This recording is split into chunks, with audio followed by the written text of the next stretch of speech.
Di tengah kengerian tempat hukuman para dewa, Xiao Yan berlari sekuat tenaga, jantungnya berdebar kencang di dadanya. Jin Tawei, pemimpin aliansi Dousen yang kejam, terus mengejarnya tanpa ampun, didampingi oleh putranya yang haus darah, Jin Wuye. Setiap langkah yang diambil Xiao Yan terasa seperti langkah terakhirnya. Kau tidak akan lolos. Xiao Yan, raung Jin Tawei, suaranya bergema di antara dinding-dinding neraka itu. Kematianmu akan menjadi peringatan bagi semua yang berani menentang aliansi Dousen. Tiba-tiba, di tengah keputusasaan yang mencekam, muncul secercah harapan. Seorang sosok tua, dengan wajah yang dipenuhi kerutan dan mata yang memancarkan keberanian yang tak terpadamkan, berdiri tegak di hadapan para pengejar. Pergilah, nak, seru orang tua itu, suaranya serak namun penuh tekad, aku akan menahan mereka, selamatkan dirimu. Tanpa membuang waktu, Xiao Yan, dengan hati yang berat dan dipenuhi rasa terima kasih yang mendalam, berlari menuju tempat yang tidak dikenalnya, sebuah area aneh di dalam makam para dewa yang penuh misteri. Setiap langkahnya dipenuhi dengan harapan dan kecemasan. Aku tidak akan mengecewakanmu, bisiknya dalam hati, air mata mengalir di pipinya, aku akan bertahan hidup, demi dirimu dan semua yang telah berkorban untukku. Namun, takdir tampaknya masih belum berpihak padanya. Dalam usahanya yang putus asa untuk menyelamatkan mereka yang telah menjadi korban bersamanya, sebuah tragedi mengerikan terjadi. Sebuah lubang dimensi yang gelap dan tak terduga muncul di hadapannya, pusarannya yang mengerikan mengancam untuk menelan segalanya. Tidak, teriak Xiao Yan, mencoba meraih mereka yang berada di dekatnya, kita harus keluar dari sini. Namun, usahanya sia-sia, lubang dimensi itu dengan cepat menelan semua orang yang telah diselamatkan Xiao Yan ke dalam kehampaan yang tak berujung. Bahkan, kloning bertubuh dewa yang menjadi andalannya pun direnggut oleh sebuah lengan misterius yang muncul dari kegelapan. Tidak mungkin, seru Xiao Yan, putus asa, siapa yang melakukan ini? Dengan kekuatan yang terkuras habis dan semangat yang nyaris padam, Xiao Yan jatuh pingsan di tengah kehampaan yang dingin dan sunyi, kegelapan merayap di sekelilingnya, mengancam untuk menelannya selamanya. Namun, di saat-saat terakhirnya, harapan kembali bersinar. Xiao Yan ditemukan oleh orang-orang dari kuil kuno, Yapeiyu, seorang wanita anggun dengan mata yang tajam, dan Rancang, seorang pemuda riang dengan senyum yang tak pernah pudar. Rancang, yang berada di atas bahtera megah, dengan penuh semangat berteriak, akhirnya, saudara ke-9 telah bangkit, sambil tertawa, ia menambahkan, jika saudara ke-9 tidak bangun, maka saudara perempuan ke-7 akan memberi napas buatan. Namun, tawanya terhenti ketika Yapeiyu dengan geram menghantam selangkangannya, Rancang meringis kesakitan, wajahnya memerah karena malu, sebelum akhirnya membuang muka. Jangan bicara omong kosong, desis Yapeiyu, matanya berkilat marah, fokus pada tugas kita. Sementara itu, Xiao Yan masih memandang sekeliling dengan tatapan bingung, pemandangan di hadapannya terasa seperti mimpi, dan ia berusaha meyakinkan diri bahwa ini nyata. Di manakah aku? Tanyanya dengan suara pelan, suaranya bergetar karena kelelahan dan kebingungan. Dari kejauhan, Xiao Yan mendengar suara yang berteriak, kita sudah sampai di rumah.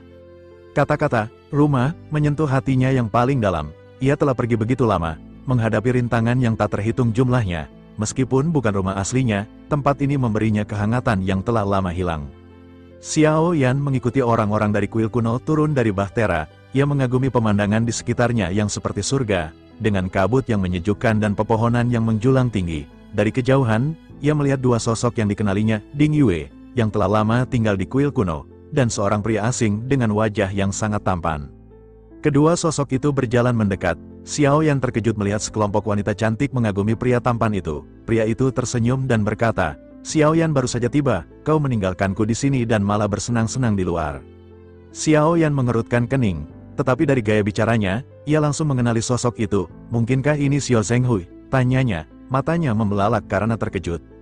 Ding Yue mengangguk membenarkan. Xiao Yan terdiam sejenak. Ia tidak menyangka bahwa setelah kepergiannya, Xiao Zhenghui telah berhasil mencapai tahap pembentukan tubuh.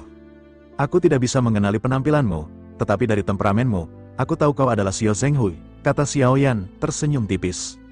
Xiao Yan bertemu dengan Ding Yue dan Xiao Zhenghui untuk saling berbincang. Mereka bercerita tentang perkembangan masing-masing selama tinggal di kuil kuno. Ding Yue telah mencapai kemajuan pesat dalam teknologi dan telah menyiapkan perlengkapan untuk tim Fearless. Ia sangat berharap anggota tim Fearless akan segera kembali. Xiao Yan juga menceritakan pengalamannya setelah meninggalkan kuil kuno. Mereka semua kagum dengan apa yang telah dialami Xiao Yan. Meskipun Xiao Yan berangkat hanya sebagai seorang dosian, ia kembali sebagai dogat bintang 4. Terlebih lagi, ia telah mendapatkan sebagian besar warisan dari Yang Mulia. Tugas yang dipercayakan kepadanya telah terselesaikan. Kau telah melakukan pekerjaan yang luar biasa, Xiao Yan, kata Xia Zhenghui, menepuk pundaknya dengan bangga. Kami semua bangga padamu. Xiao Yan tersenyum, merasa terharu dengan dukungan dan penerimaan dari teman-temannya. Meskipun perjalanannya masih panjang, ia tahu bahwa ia tidak sendirian. Namun, Xiao Yan masih belum ingin menyerah sebelum aliansi dosian kembali seperti dulu. Xiao Yan memutuskan untuk berjalan-jalan sendirian hingga sampai di sebuah aula. Di belakang aula utama ini terletak halaman, tempat tinggal Yang Mulia Ratu. Tempat ini tidak bisa dimasuki oleh orang biasa. Namun, Xiao Yan bergegas mendekat. Di sebuah mata air, ia melihat pemandangan yang menakjubkan. Ia melihat Yang Mulia Ratu sedang melakukan aktivitasnya mandi. Hal ini membuat Xiao Yan pun benar-benar sangat kaget. Ia tidak tahu Yang Mulia sedang melakukan itu. Yang Mulia Ratu telah menyadari keberadaan Xiao Yan. Setelah beberapa saat, ia menoleh dan menatap Xiao Yan. Sudah lama sejak kau kembali, katanya. Apakah kau membutuhkan waktu lama untuk mencariku? Terlebih lagi, bukan ide yang baik untuk menerobos masuk ke tempat seorang wanita seperti ini. Xiao Yan berbalik untuk pergi, tetapi suara lembut Yang Mulia Ratu terdengar di belakangnya. Kau telah menyaksikan semuanya, katanya. Hal itu seharusnya tidak dilihat olehmu. Namun, setelah mendapatkan semua itu, apakah kau benar-benar akan berbalik dan pergi? Xiao Yan berhenti dan menggaruk kepalanya sambil tersenyum kering. Aku hanya ingin memastikan tidak ada pintu ketika aku masuk tadi, katanya sambil tertawa. Ia bergegas mendekati sang ratu. Yang Mulia Ratu tersenyum. Emosimu tidak berubah sama sekali. Bahkan setelah reinkarnasi, katanya, kau masih menjadi seseorang yang tidak tahu malu seperti biasanya. Mereka saling tersenyum sebelum akhirnya sang ratu berkata, ceritakan tentang keraguan di hatimu. Xiao Yan menghela napas. Terlalu banyak keraguan di dalam hatiku, katanya. Menurutku, banyak keraguan ini hanya bisa diselesaikan jika kekuatanku benar-benar cukup kuat. Bahkan jika aku mengetahui beberapa hal, apa artinya jika aku tidak memiliki kekuatan untuk menyelesaikannya? Sang ratu tampak tidak terkejut. Ia mengangguk dan bertanya, apa rencanamu selanjutnya? Meskipun aku adalah reinkarnasi dari Yang Mulia, aku baru berlatih selama 10.000 tahun, kata Xiao Yan. Dunia ini memiliki sejarah yang panjang, dan apa yang aku ketahui masih sangat dangkal. Sang ratu menyadari bahwa apa yang dikatakan Xiao Yan memang benar. Ada permasalahan yang harus diselesaikan oleh Xiao Yan sendiri. Jika Xiao Yan ingin menyelesaikan permasalahan ini, ia harus menjadi lebih kuat. Xiao Yan merenung sejenak sebelum akhirnya mulai menjelaskan rencananya. Aku memiliki beberapa rencana, tetapi yang utama adalah meningkatkan kekuatanku, katanya. Aku sangat ingin menerobos ke keabadian sesegera mungkin. Yang Mulia Ratu terkejut. Dari dogat bintang 4 ke tingkat keabadian benar-benar terlalu jauh, katanya. Namun, masih banyak peluang di dunia ini. Jangan terlalu memikirkan tentang peningkatan ke tingkat keabadian. Sepertinya yang terbaik adalah menuju ke penerobosan dogat bintang 9. Xiao Yan mengangguk. Bagaimanapun, jika ia ingin menerobos ke tingkat keabadian, ia harus melewati tingkat dogat bintang 9 terlebih dahulu. Melihat Xiao Yan yang sedikit merenung, Yang Mulia Ratu berkata, ada banyak peluang di dunia ini. Jika kau membutuhkannya, Paviliun Tianji akan dapat membantumu. Xiao Yan menoleh ke arah Yang Mulia Ratu dan bertanya, bisakah Paviliun Tianji menemukan berita tentang jantung api? Xiao Yan telah memperoleh 2 jantung api. Jika ia ingin mengembangkan pagoda pemurnian, ia membutuhkan 3 jantung api. Oleh karena itu, ia berniat untuk menemukan jantung api lain untuk meningkatkan kekuatannya. Dengan meningkatnya pagoda pemurnian, kekuatan Xiao Yan juga akan meningkat pesat.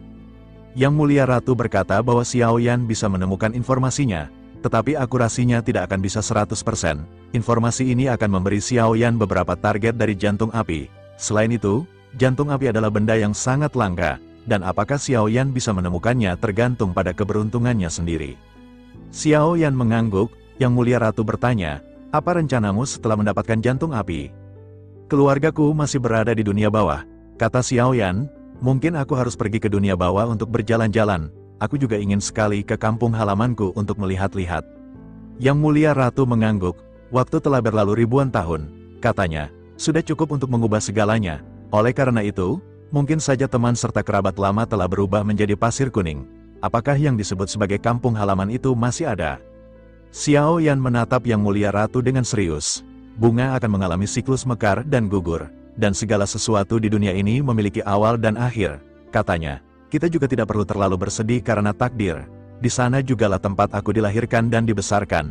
Bukankah hal yang baik jika aku pulang membawa rezeki dan menyumbangkannya untuk tanah airku?"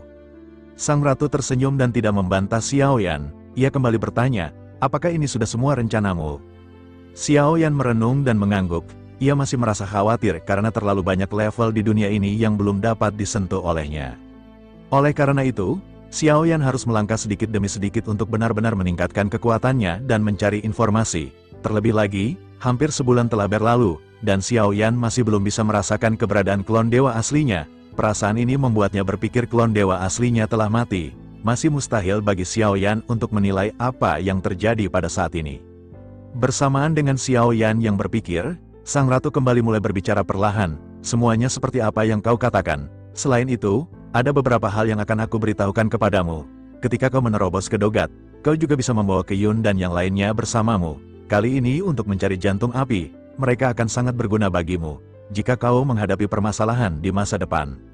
Xiao Yan menggelengkan kepalanya dan menolak kebaikan dari Yang Mulia Ratu. Ia tahu bahwa para senior ini benar-benar sangat kuat, tetapi Xiao Yan sendiri tidak ingin membawa mereka ke dalam kesulitan di dalam perjalanannya. Xiao Yan menghela napas dan berkata, "Aku memang tidak akan pergi sendirian kali ini, tetapi aku hanya akan mengajak Ding Yue dan Xia Zhenghui."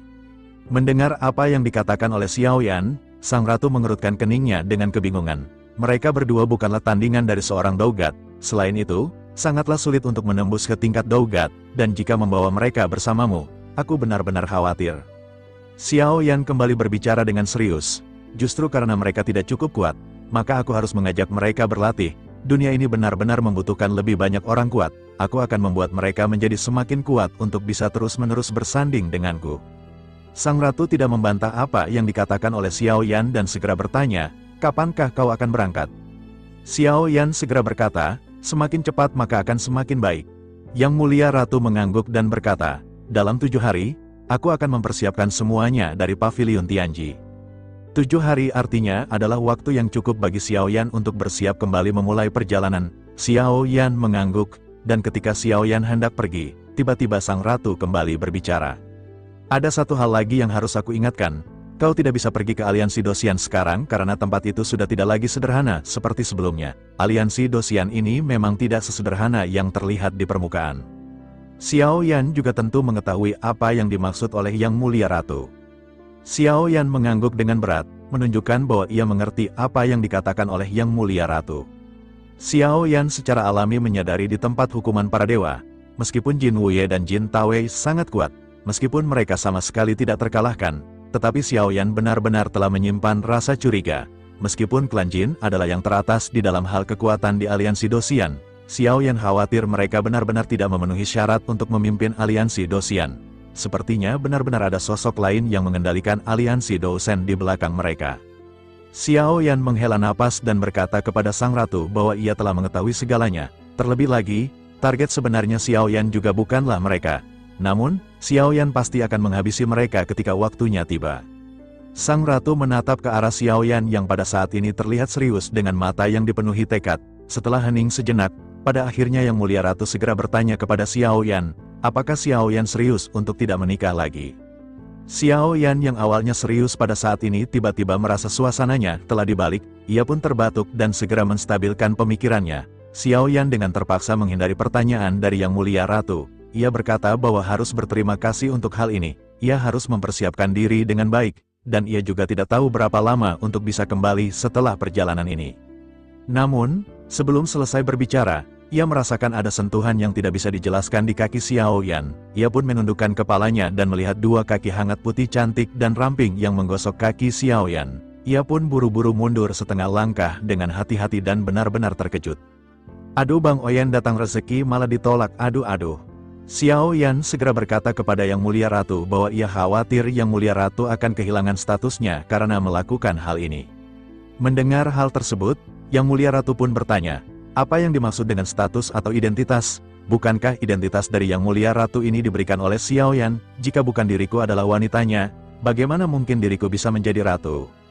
Mendengar hal tersebut, Xiao Yan pun terbatuk 2 kali dan mulai mundur perlahan. Ia pun pura-pura gila dengan tertawa dan lanjut berbicara ngelantur. Ternyata ada ikan dalam kolam. Selain itu, apakah ratu suka memasak rendang? Apakah Fir'aun pernah mengojek? Ia berbicara aneh sambil pergi. Xiao Yan pun lanjut semakin jauh mempercepat langkahnya melarikan diri dari pandangan Yang Mulia Ratu. Bersamaan dengan Xiao Yan yang melarikan diri, di luar dari paviliun, Xiao Yan melihat ada sekelompok sosok yang sama-sama terburu-burunya dengan Xiao Yan. Mereka semua adalah saudara-saudara Xiao Yan dan semuanya terlihat sedikit malu saat mereka melihat Xiao Yan. Keluar, mereka semua seketika melakukan aktivitas dengan paksa. Jelas sekelompok orang ini pada saat ini benar-benar sedang menguping dan menonton. Mereka pun mengetahui apa yang terjadi di dalam dan mereka pun pura-pura tidak tahu apa-apa. Namun, Xiao Yan hanya berhenti sejenak dan terbatuk 2 kali sebelum akhirnya meninggalkan mereka semua. Xiao Yan pada akhirnya memutuskan untuk memulihkan diri dalam waktu 7 hari yang pada saat ini tersisa. Ia masih bersemayam di kuil kuno yang megah. 7 hari berlalu, terasa bagai angin yang berhembus. Xiao Yan tak mampu mempersiapkan segalanya dengan sempurna, hanya persiapan sederhana seperti mempersiapkan bahtera yang akan mengarungi lautan kehampaan. Saat ia mengajak Ding Yue dan Xia Zhenghui untuk ikut serta, mata mereka berbinar, semangat membara bagai api yang tak kunjung padam. Ding Yue, sang jenius teknologi, telah mempersiapkan segalanya jauh-jauh hari. Ratusan tahun di kuil kuno, ia curahkan untuk mendalami teknologi logistik yang memukau. Ia membangun sebuah bahtera, dan Yang Mulia Ratu bahkan berani bersumpah, bahtera ini pantas menyandang gelar 10 besar di seluruh dunia. Dengan bangga, Ding Yue memperkenalkan mahakaryanya pada Xiao Yan. Senyum misterius mereka di bibirnya saat menatap bahtera itu. Rupanya, penampakan bahtera ini begitu identik dengan Fearless, kapal kebanggaan mereka di masa lalu. Ding Yue, dengan kepercayaan diri yang meluap, mulai menjabarkan keunggulan bahteranya. Tak ada batas kecepatan untuk bahtera ini. Selama energi terisi penuh, ia akan melesat bagai kilat yang menyambar. Serunya, bahtera ini menggunakan tulang punggung naga, terbuat dari vibranium gem murni. Lebih dari itu, aku menciptakan penutup pelindung aurora, memastikan lambung dan isinya tak akan bergetar sedikit pun, walau melaju secepat cahaya.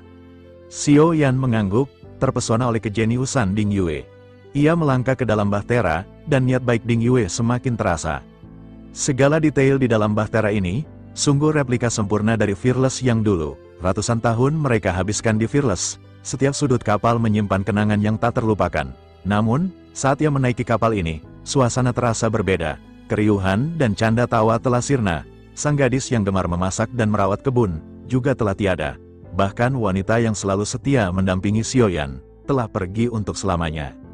Perasaan ia berkecamuk, Xiao Yan terdiam dalam lamunan. Ding Yue, yang peka terhadap suasana hati Xiao Yan, bertanya dengan nada lirih, apakah kau tahu kabar tentang mereka semua? Ia tersentak, menoleh ke arah Ding Yue, yang matanya mulai berkaca-kaca. Xiao Yan menghela napas, dan dengan berat hati, ia menyampaikan kabar duka itu. Mereka telah tiada. Tubuh Ding Yue bergetar mendengar pengakuan itu, air mata nyaris tumpah.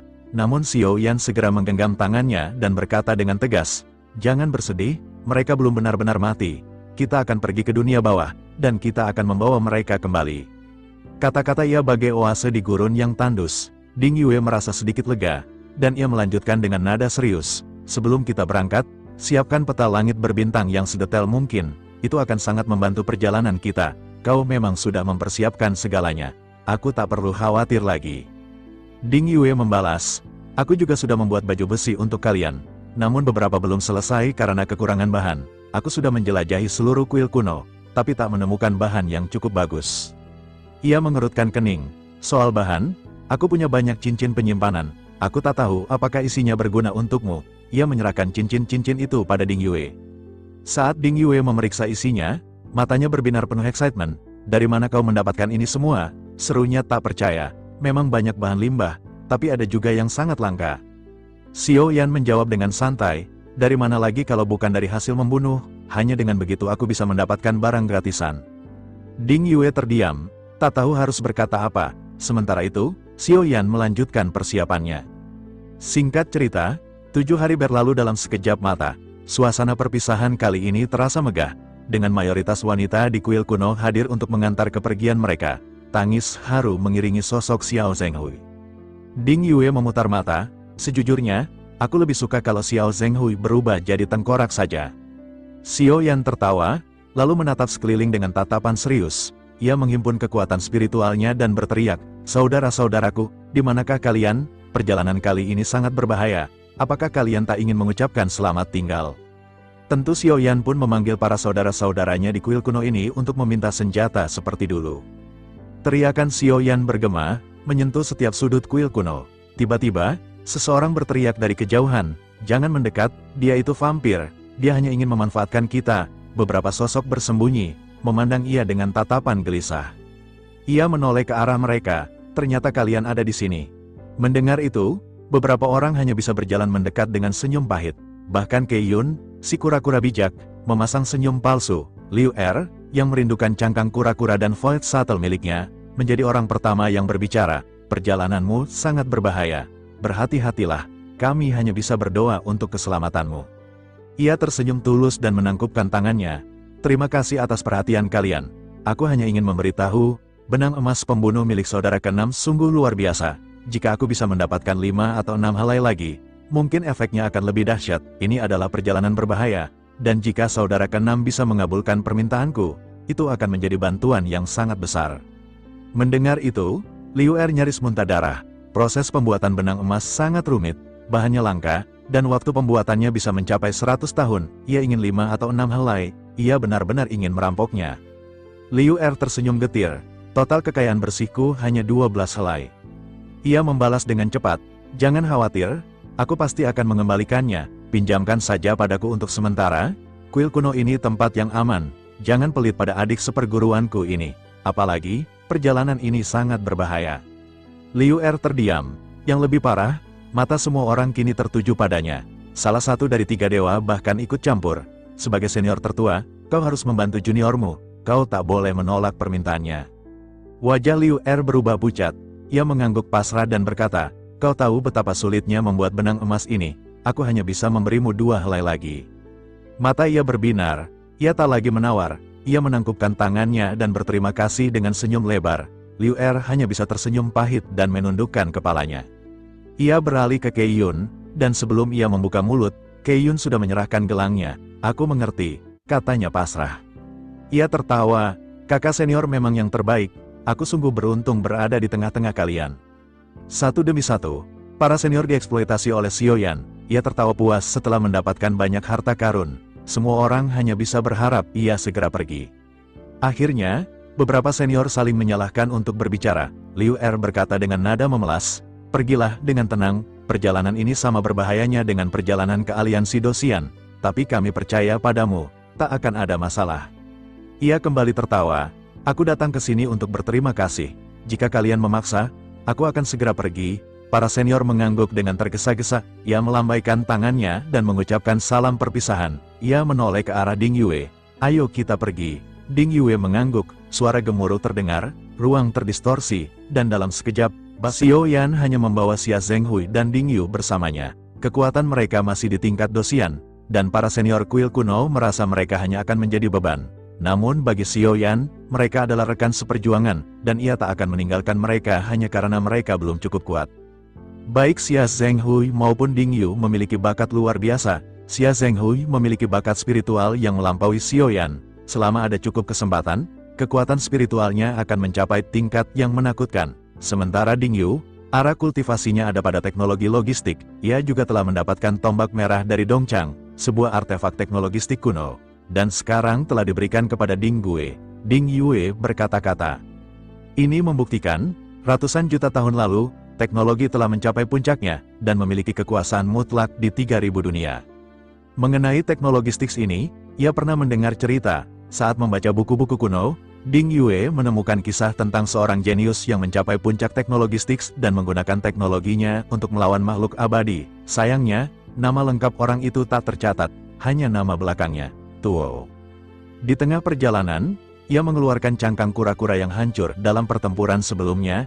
Ding Yue menatap cangkang itu dengan santai. "Ini masalah kecil, aku bisa memperbaikinya, bahkan meningkatkannya menjadi perangkat penangkal energi. Serangan energi akan diserap dan diubah menjadi serangan balik."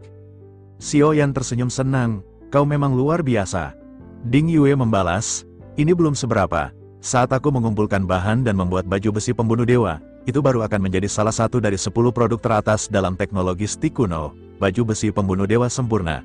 Itu adalah legenda."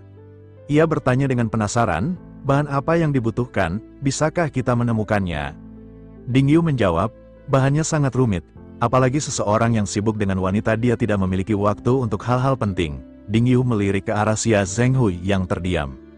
Ia tertawa, kau memang suka menggoda. Sementara Xia Zhenghui merasa kesal, seolah menjadi bahan buli. Ia melirik Xia Zhenghui dan berkata dengan nada serius, apakah kau ingin tinggal di kuil kuno dengan sikap seperti itu? Xia Zhenghui membalas dengan nada feminin, aku berharap bisa membawa dua wanita muda bersamaku. Jadi aku tak perlu melihat kalian berdua bermesraan. Xiao Yan berkata dengan tegas, jika kau terus berbicara seperti perempuan jalang, aku akan mengusirmu dari bahtera ini. Melihat Xiao Yan benar-benar marah, Xia Zhenghui tersenyum canggung, aku hanya perlu waktu untuk memulihkan diri, aku sudah lama tidak bertemu gadis-gadis. Ia berkata, tak ada banyak waktu untuk bersantai, cepatlah berlatih, aku akan undur diri untuk beberapa waktu, jika kalian membutuhkan sesuatu, panggil saja aku. Ding Yue mengangguk, ia memang memiliki banyak pekerjaan. Cincin-cincin yang diberikan.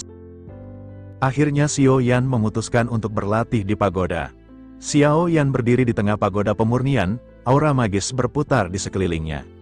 Setelah berhari-hari mencari, ia akhirnya menemukan tingkat keterampilan yang selama ini diimpikannya, aliran cahaya berwarna-warni berterbangan di sekelilingnya, memancarkan energi yang kuat dan memabukkan. Dengan ragu-ragu, Xiao Yan mengulurkan tangan dan menangkap salah satu aliran cahaya tersebut. Sebuah slip batu giok muncul di tangannya, bersinar terang dan memancarkan karakter-karakter kuno yang tak terhitung jumlahnya. Karakter-karakter itu seolah hidup, merayapi tubuh Xiao Yan dan memasuki pikirannya. Banjir informasi membanjiri kesadarannya, membuatnya terhuyung dan hampir kehilangan keseimbangan. Setelah beberapa saat, mata Xiao Yan terbuka lebar, memancarkan cahaya baru yang penuh dengan pemahaman. Ia telah mendapatkan keterampilan bertarung tingkat tinggi yang dikenal sebagai penguasa guntur pemakan api. Xiao Yan merenung tentang kesulitan dan persyaratan dari teknik ini. Meskipun tidak terlalu sulit untuk dipelajari, penguasa guntur pemakan api membutuhkan kekuatan fisik yang luar biasa dan senjata yang kuat. Xiao Yan tersenyum tipis, menyadari bahwa ia memiliki semua yang dibutuhkan untuk menguasai teknik ini. Jantung api putih dan api keabadiannya, ditambah dengan lautan guntur seluas 2000 meter, seolah-olah diciptakan khusus untuk teknik ini. Dengan tekad yang membara, Xiao Yan mulai mempelajari penguasa guntur pemakan api. Ia menghabiskan berhari-hari di pagoda pemurnian, berlatih dan menyempurnakan gerakannya. Ia menggunakan pedang berat misteriusnya, menyalurkan api dan guntur ke dalamnya, dan melepaskan serangan dahsyat yang mengguncang seluruh pagoda. Xiao Yan merasa puas dengan kemajuan yang telah dicapainya, tetapi ia tahu bahwa perjalanannya masih panjang. Setelah menguasai penguasa guntur pemakan api, Xiao Yan meninggalkan pagoda pemurnian dan bergabung kembali dengan Ding Yue dan Xia Zhenghui. Mereka melanjutkan perjalanan menuju alam 10.000 iblis. Tempat lelang istana iblis akan segera dimulai. Xiao Yan berharap dapat menemukan harta karun langka dan meningkatkan kekuatannya lebih jauh. Setelah perjalanan panjang melintasi hamparan kosmos yang tak berujung, kapal Bahtera akhirnya tiba di sebuah planet yang memancarkan aura kegelapan yang begitu pekat hingga terasa membebani jiwa. Planet itu tampak seperti mata raksasa yang mengawasi alam semesta, penuh dengan janji ancaman dan bahaya. Tanpa ragu sedikit pun, Xiao Yan, dengan tekad membara di matanya, menyatakan niatnya untuk menyusup ke dalam jantung kegelapan itu. Kita akan menghadapi bahaya yang tak terbayangkan di sana, kata Ding Yue, suaranya dipenuhi kekhawatiran. Tapi kita tidak bisa mundur sekarang, jawab Xiao Yan, nadanya tegas, terlalu banyak yang dipertaruhkan. Saat mereka mendekati gerbang alam 10.000 iblis yang menjulang tinggi, sebuah pemandangan yang menakutkan muncul di hadapan mereka. 1000 penjaga yang mengerikan, masing-masing dengan aura kuat, berdiri tegak, menghalangi jalan mereka. Armor mereka berkilauan dengan cahaya jahat, dan mata mereka memancarkan kebencian dan kesombongan yang dingin. Berhenti di sana, raung salah satu penjaga, suaranya bergema seperti guntur, tidak ada yang bisa melewati gerbang ini tanpa membayar harga yang pantas. Harga? Tanya Xiao Yan, mengangkat alisnya. Harga apa yang kalian minta? Kehidupanmu, jiwamu, dan semua yang kau miliki, jawab penjaga itu dengan seringai jahat. Atau, kau bisa membayar dengan kekayaan yang tak terhitung jumlahnya. Xiao Yan merasakan amarahnya mendidih di dalam dirinya. Jelas bahwa mereka sedang ditipu, menjadi mangsa keserakahan dan korupsi para penjaga ini. Aku tidak akan membayar sepeser pun kepada kalian, para bandit, serunya. Aku akan melewati gerbang ini dengan kekuatanku sendiri. Dengan raungan marah, para penjaga menyerbu ke arah mereka. Pertempuran dahsyat meletus di depan gerbang alam 10.000 iblis. Udara dipenuhi dengan bentrokan senjata, kilatan energi, dan raungan kemarahan. Xiao Yan, dengan penguasa guntur pemakan api di tangannya, menari melalui medan perang. Setiap ayunan membawa kehancuran dan malapetaka. Rasakan amarahku, teriak Xiao Yan, saat dia melepaskan kekuatan penguasa guntur pemakan api. Gelombang energi yang membakar menyapu medan perang, melahap para penjaga dalam lautan api. Ribuan pedang, masing-masing diasah dengan presisi yang luar biasa, menghujani pasukan musuh, meninggalkan jejak kehancuran di belakang mereka. Dia terlalu kuat, seru salah satu penjaga, ketakutan terpancar di matanya. Kita harus menghentikannya, teriak yang lain, tetapi kata-katanya tenggelam dalam raungan pertempuran. Para penjaga, yang sebelumnya sombong dan tak terkalahkan, sekarang berjatuhan seperti lalat. Kekuatan mereka tidak cocok untuk kekuatan Xiao Yan yang tak tertandingi. Namun, Xiao Yan tahu bahwa ini hanyalah awal. Dia telah membuat marah para penguasa alam 10.000 iblis, dan dia tahu bahwa dia akan menghadapi masalah yang jauh lebih besar di masa depan. Kita harus bersiap untuk yang terburuk, kata Xiao Yan, nadanya serius. Perjalanan kita baru saja dimulai. Ding Yue dan Xia Zhenhui mengangguk setuju. Wajah mereka dipenuhi tekad. Mereka tahu bahwa mereka akan menghadapi bahaya yang tak terbayangkan di depan, tetapi mereka siap untuk menghadapinya bersama-sama. Debu pertempuran di gerbang alam 10.000 iblis belum lagi mengendap, namun Xiao Yan sudah menarik Ding Yue dan Xia Zhenhui ke dalam kegelapan hutan terlarang. Kita tidak punya waktu, desisnya, matanya memindai pepohonan purba yang menjulang. Bala bantuan akan segera tiba. Mereka berlari, jantung berdebar seirama dengan langkah kaki yang memecah kesunyian hutan. Hutan terlarang adalah labirin hijau yang menyimpan rahasia kuno dan bahaya yang tak terduga. Namun, bagi Xiao Yan, itu adalah satu-satunya harapan mereka untuk lolos dari cengkeraman alam iblis. Setelah berjam-jam berlari, mereka akhirnya menemukan tempat perlindungan di balik air terjun yang deras. Mereka terengah-engah, mencoba mengatur napas dan menyusun rencana. Kita harus mencari cara untuk keluar dari hutan ini, kata Ding Yue, suaranya serak, tapi, hutan ini penuh dengan monster dan jebakan. Xiao Yan mengangguk, aku tahu, kita harus berhati-hati. Tiba-tiba, suara jeritan minta tolong memecah kesunyian hutan. Xia Zhenhui, yang memiliki hati yang lembut dan jiwa seorang pahlawan, tersentak kaget. Seseorang dalam bahaya, serunya, matanya berkilat khawatir, kita harus membantu mereka. Xiao Yan mencoba menghentikannya. Jangan gegabah, Zhenhui, kita tidak tahu apa yang sedang terjadi, ini bisa jadi jebakan. Namun, Xia Zhenhui sudah berlari menuju sumber suara, tidak menghiraukan peringatan Xiao Yan. Ding Yue dan Xiao Yan saling pandang, lalu menghela napas pasrah. Mereka tahu bahwa mereka tidak bisa meninggalkan Xia Zhenhui sendirian. Mereka menemukan Xia Zhenhui di tengah pertempuran sengit. Sekelompok orang bertopeng sedang mengepung beberapa gadis muda yang ketakutan. Xia Zhenhui berusaha melindungi para gadis, namun ia kewalahan oleh jumlah dan kekuatan para penyerang. Pergi dari sini, teriak Xia Zhenhui kepada para gadis, cepat lari. Namun, para gadis terlalu takut untuk bergerak, mereka hanya bisa berteriak dan menangis, berharap ada yang datang menyelamatkan mereka. Xiao Yan menyaksikan pertempuran itu dengan tenang, ia merasakan energi yang aneh di sekelilingnya, dan ia tahu bahwa ada sesuatu yang lebih dari sekadar perkelahian biasa. Para penyerang itu memiliki aura gelap dan jahat, seolah-olah mereka telah dirasuki oleh kekuatan iblis. Ini bukan hanya perampokan biasa, gumam Xiao Yan, ada sesuatu yang lebih dalam di sini. Dengan pikiran yang tenang, Xiao Yan mengaktifkan Void Shuttle-nya dan melesatkannya ke arah para penyerang. Void Shuttle itu bergerak dengan kecepatan yang luar biasa, menembus tubuh para penyerang dan membantai mereka tanpa ampun. Dalam sekejap mata, para penyerang itu tergeletak tak bernyawa di tanah. Xia Zhenhui dan para gadis itu ternganga tak percaya. Mereka tidak pernah melihat kekuatan seperti itu sebelumnya. Setelah pertempuran usai, Xiao Yan menghampiri Xia Zhenhui dan para gadis yang ketakutan. Salah satu gadis, yang bernama Xiu Ling, berlutut di hadapan Xiao Yan dan mengucapkan terima kasih dengan air mata berlinang. Anda telah menyelamatkan hidup kami, kata Xiu Ling dengan suara bergetar, kami akan selamanya berhutang budi kepada Anda. Xiao Yan membantu Xiu Ling berdiri, tidak perlu berterima kasih, katanya lembut.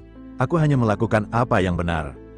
Xiu Ling menjelaskan bahwa ia adalah seorang putri dari klan burung elang, dan klannya sedang menghadapi masalah besar. Klan kami sedang berada di ambang kehancuran, kata Xiu Ling dengan nada putus asa. Kami mohon, bantu kami untuk mengalahkan para bandit itu dan mengembalikan artefak suci kami. Xiu Ling memohon kepada Xiao Yan untuk membantu klannya, dan ia berjanji untuk membalas budi dengan imbalan yang besar. Ia menawarkan kekayaan, kekuasaan, dan bahkan pernikahan dengan salah satu putri klan Burung Elang. Xiao Yan terdiam sejenak, mempertimbangkan tawaran Xiuling. Ia tahu bahwa membantu klan Burung Elang akan membawanya ke dalam bahaya yang lebih besar.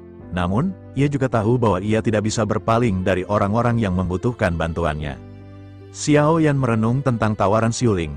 Ia merasakan aura yang aneh di tubuh Xiuling, dan ia yakin bahwa ada sesuatu yang istimewa tentang gadis itu.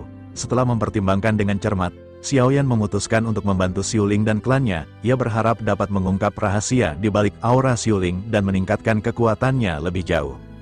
Xiuling memimpin Xiao Yan, Ding Yue, dan Xia Zhenhui menuju pohon 4 transformasi, tempat klannya tinggal. Pohon itu menjulang tinggi ke langit, memancarkan energi yang kuat dan mempesona. Namun, Xiao Yan juga merasakan aura bahaya yang mengintai di sekeliling pohon itu. Ia tahu bahwa mereka akan menghadapi musuh yang kuat, dan mereka harus bersiap untuk pertempuran. Akhirnya, Xiao Yan tiba di sebuah istana yang berada di atas pohon raksasa. Sementara itu, Xia Zhenhui menghilang tanpa sepengetahuan Xiao Yan dan Ding Yue. Keduanya hanya bisa menghela napas, mencoba untuk tidak terlalu mengkhawatirkan teman mereka. Di dalam istana pohon, ratusan orang berkumpul. Di tengah kerumunan, 4 sosok duduk dengan hikmat. Dari pakaian yang mereka kenakan, jelas bahwa mereka adalah perwakilan dari klan yang berbeda. Xiuling muncul dan menangkupkan tangannya di depan ayahnya. Gujiu, "Ayah, aku telah kembali," ucapnya. Gujiu, yang duduk di tengah, terkejut melihat putrinya. Matanya memerah karena marah dan khawatir. "Mengapa kamu kembali, Xiuling?" tanyanya dengan nada cemas. Xiuling mengangkat kepalanya, menatap ayahnya dengan berani. "Aku ingin maju dan mundur bersama keluarga. Sebagai putri pemimpin klan, bagaimana mungkin aku bisa menjadi seorang pengecut?" Gujiu menggelengkan kepalanya. "Kamu benar-benar gadis bodoh, Xiuling. Situasi yang kita hadapi kali ini bukanlah sesuatu yang bisa kita tangani. Sebaiknya kamu mengikuti pengaturan ayah." Salah seorang pria bertubuh tinggi yang duduk di antara keempat perwakilan itu menyela. "Ketua klan Gujiu, jangan khawatir. Bukankah aku mengundang kami berempat ke sini untuk membantu klanmu menghadapi krisis?" Selain itu, pria itu menatap Xiuling dengan pandangan menilai. "Putri dari ketua klan Gujiu ini sangat cantik. Bukankah lebih baik jika dia menikah dengan anggota klan Ling Xiao milikku?" Xiuling mengerutkan kening, merasa tidak nyaman dengan perkataan pria itu. Gujiu segera menanggapi, "Tuan Xiaoran, aku tahu klanmu tidak pernah menikah dengan orang luar. Bagaimana mungkin Xiuling bisa menikah seperti yang kau katakan?" Xiaoran menyipitkan matanya, nadanya mulai mengancam. "Apakah ketua klan Gujiu meremehkan klan Ling Xiao kami?" Gujiu tersenyum pahit. Pemimpin klan Xiaoran bercanda. "Klan Ling Xiao adalah klan terkuat di antara klan-klan di sini. Fakta ini telah diakui oleh semua klan. Kami tidak meremehkan kalian. Jika ada kesalahpahaman, aku mohon maaf." Xiaoran mendengus dan memalingkan wajahnya. Gujiu segera mengalihkan topik pembicaraan.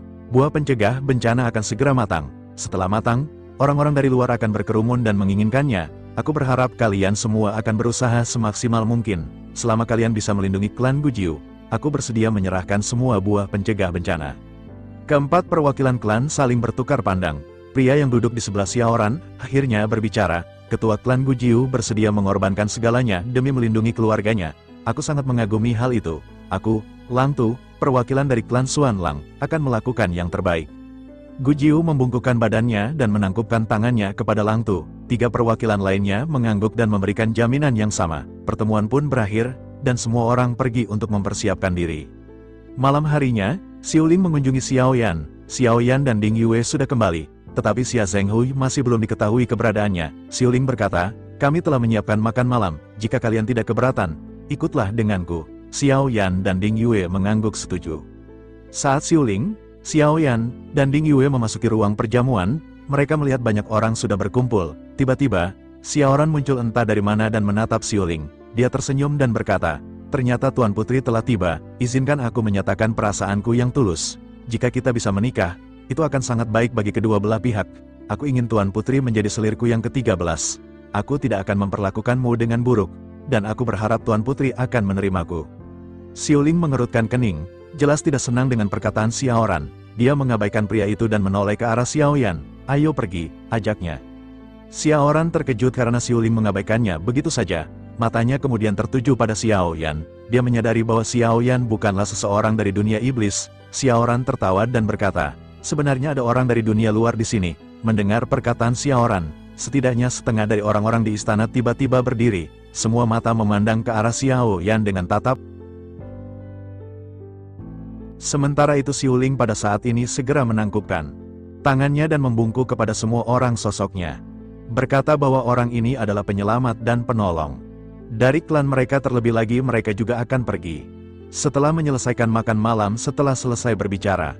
Pada saat ini Xiao Ling kembali mengajak Xiao Yan untuk terus berjalan, sementara itu mata Xiao Ran pada saat ini masih tertuju kepada Xiao Yan dan menatap ke arahnya dengan dingin. Sosoknya pada akhirnya lanjut berkata kepada Xiao Yan bahwa tempat ini bukanlah tempat di mana seharusnya orang luar berada. Oleh karena itu, sebaiknya pada saat ini dirinya cepat pergi dari tempat ini. Mendengar apa yang dikatakan oleh Xiao Ran pada saat ini, Xiao Ling benar-benar sangat terkejut. Dirinya benar-benar tidak menyangka bahwa identitas dari Xiao Yan ini akan menimbulkan keributan. Sementara itu mata Xiao Yan pada saat ini sedikit kusem menanggapi perkataan kasar dari Xiao Ran. Xiao Yan pada saat ini pada akhirnya segera mulai berbicara dengan lembut. Xiao Yan berkata, sebaiknya dirinya bersikap dengan sopan karena itu akan baik untuk semua orang. Setelah mengatakan hal tersebut, Xiao Yan pun berbalik dan mengikuti pergerakan dari Xiao Ling. Namun tampaknya kata-kata Xiao Yan yang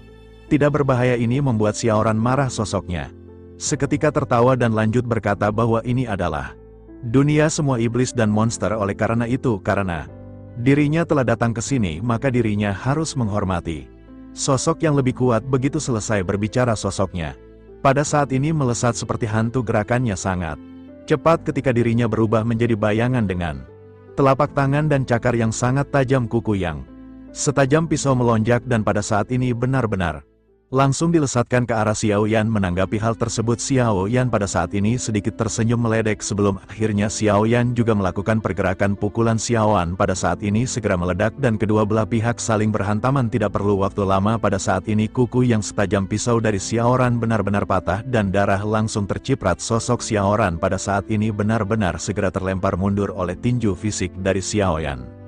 Xiao Ran pun tiba-tiba benar-benar merasakan keterkejutan di dalam hatinya dan bertanya bagaimana mungkin ini bisa terjadi.